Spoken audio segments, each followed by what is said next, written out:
Est-ce que vous êtes là? Nous sommes déjà ensemble.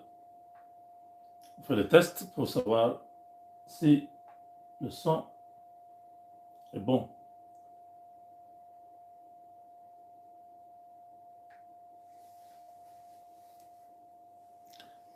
Est-ce que le son est là? Je vois déjà 2 personnes. Est-ce que le son est là? Oui, le son est là. Merci. Ok, là, on va aller vite parce qu'il se fait déjà tard. Je ne veux pas beaucoup traîner là-dessus. Chers amis, il y a ce que vous devez retenir, c'est que le président Félix Tshisekedi entre dans une phase très importante où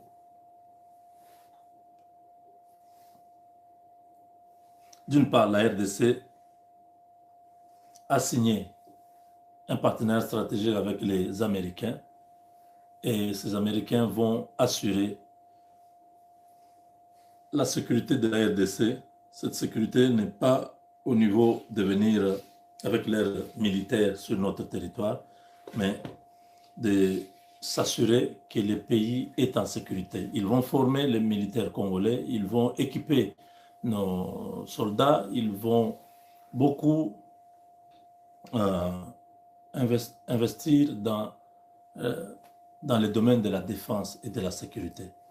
Ce qui fait que, au travers du partenariat que nous avons en échange la paix, la sécurité, la prospérité, tous ces avantages liés à ce partenariat viennent comme un paquet dans ce que nous avons signé, les infrastructures et tout ça. Les Américains ne sont plus au niveau d'attendre. Tout le travail a été fait par les Américains. Nous, on n'a même pas fait grand-chose. Je vous ai dit 1000 fois que l'équipe du directeur du cabinet Kinzo n'avait rien produit. Il n'y a pas eu un travail du côté congolais. Le travail a été fait par les Américains. Et nous allons travailler parce qu'ils savent déjà que nous avons tout ce qu'ils ont besoin. Les minerais critiques sont chez nous. Et en janvier, Félix Tshisekedi est invité par Donald Trump pour participer à ce forum économique sur les matières premières ou les minerais critiques. Ce sera à Washington, D.C. Et en même temps, Tshisekedi devra prendre part ou devra prendre son siège au sein du Conseil de sécurité des Nations Unies, à côté de Donald Trump, l'Américain, Xi Jinping, les Chinois, Poutine, les Russes, Macron, les Français, et Steiner. Steiner, c'est le Premier ministre britannique. Donc, il devra être désormais là-bas pendant toute l'année. C'est l'année de, je crois, c'est 2 ans. Nous sommes au Conseil de sécurité, je crois, pour 2 ans. Bon. Là, vous comprenez que notre influence a franchi les Rubicons. On sait franchir les Rubicons, oui, oui, à dépasser les limites. Notre influence, notre présence au Conseil de sécurité va changer beaucoup de choses. Hein? Donc, au Conseil de sécurité, nous serons là.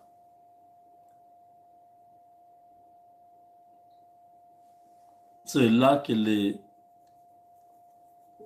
Paul Kagame va comprendre que nous ne sommes pas en 1994.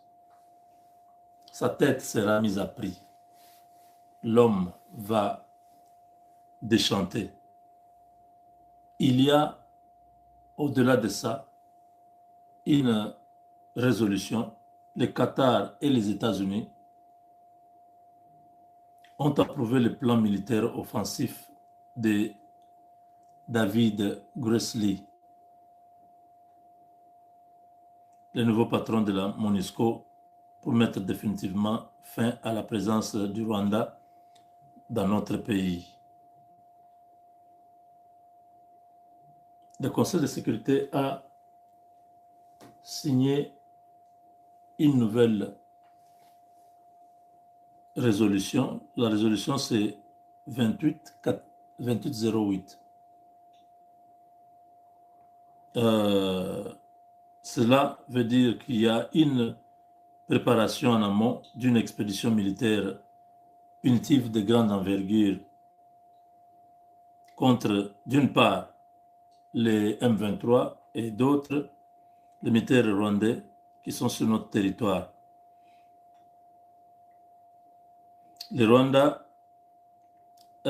du Rwanda a désormais l'obligation de quitter le territoire de la RDC conformément aux dispositions de résolution 2773 et 2808 du Conseil de sécurité des Nations Unies.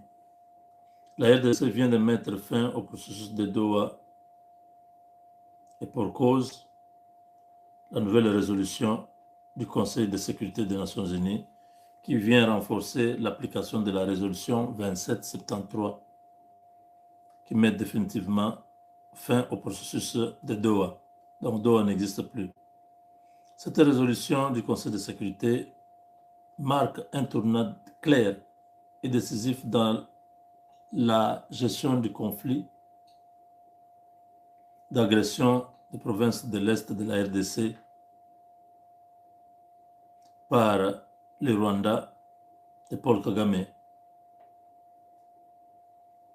Désormais, l'agresseur ou l'agression des provinces de l'Est de la RDC par le Rwanda et les terroristes du M23 n'est plus une crise politique qui nécessite des négociations, mais c'est une menace qui touche à la sécurité de l'humanité qui relève de l'autorité du Conseil de sécurité des Nations Unies. Vous avez compris?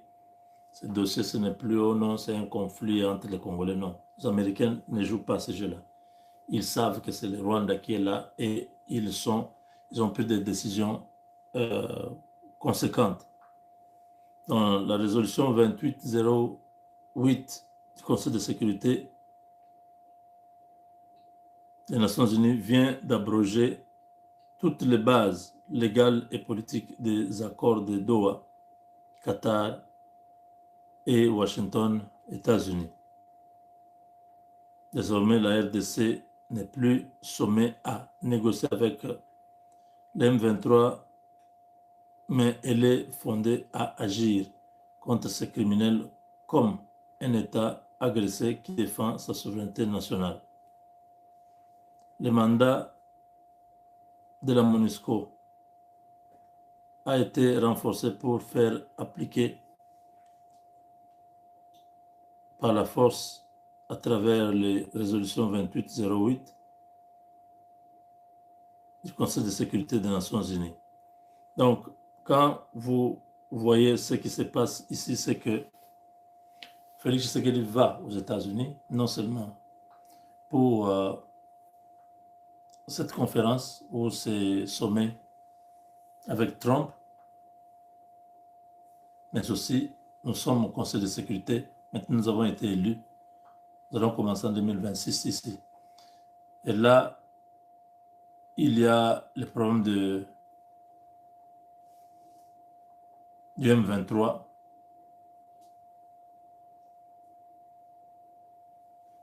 Et les soldats de Paul Kagame. Il y a une résolution qui a été adoptée au Conseil de sécurité, la résolution 2808. Là, le mandat de la MONUSCO a été renforcé. C'est un mandat punitif. Donc, c'est la guerre, c'est offensif. Ce n'est plus, oh non, nous sommes là pour observer les observateurs. Non. David Gressly, qui est en train d'arriver, c'est un militaire, un ancien militaire américain. C'est un Américain, c'est pourquoi Trump le met là-bas.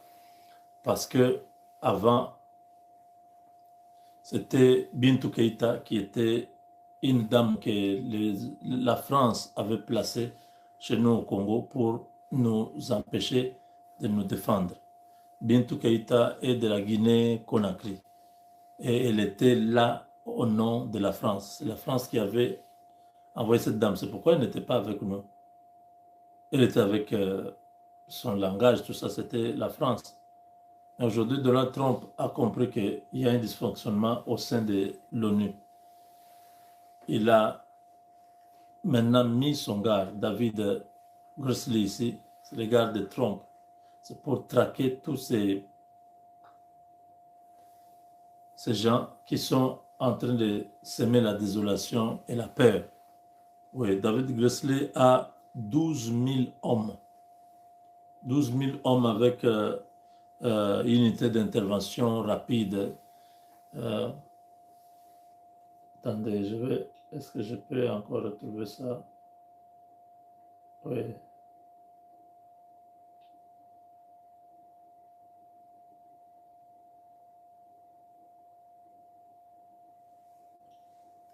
Donc, on dit le mandat de la MONUSCO a été renforcé pour faire appliquer par la force à travers la résolution 2808, la résolution 2773 du Conseil de sécurité des Nations Unies. L'Américain David Grassley vient d'être nommé au commandement militaire et civil de la MONUSCO avec à sa disposition une brigade d'environ 12 000 militaires professionnels qui ont deux objectifs militaires à atteindre suivants. Donc, la première mission de cette brigade d'intervention rapide de la MONUSCO va s'occuper du retrait du Rwanda du M23 du territoire congolais. C'est pourquoi on a renforcé la mesure au niveau de la MONUSCO. Deuxième raison de cette MONUSCO, c'est les 12 000 militaires professionnels de la brigade d'intervention rapide de la MONUSCO vont s'occuper de la mise en place du PDDRCS. Voilà. Vous avez bien compris que ici, la MONUSCO va faire le travail, mais il a deux missions. La première, c'est de pouvoir rapatrier tous les Rwandais au Rwanda. Le deuxième, c'est tous les Congolais qui étaient dans la guerre là, on les récupère aussi à travers la structure PDD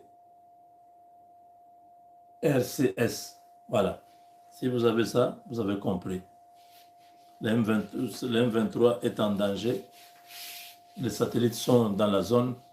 Maintenant là, c'est une chasse à l'homme. C'est déjà une situation très compliquée. Parce que quand les 12 000 militaires de la MONUSCO, qui sont lourdement armés, parce que l'ONU va, pas l'ONU, les États-Unis pourra doter de beaucoup d'armes pour faire respecter la paix. Ces gens seront chassés, ils vont rentrer chez eux. Ceux qui vont rester, on va les mettre dans PDD, RCS. Après ça, nous serons en paix et nous pouvons vivre chez nous sans s'inquiéter comme c'est le cas aujourd'hui. Voilà, chers amis, vous avez compris que nous avions un problème, un souci avec l'Internet, mais sinon, vous avez suivi l'essentiel de notre message.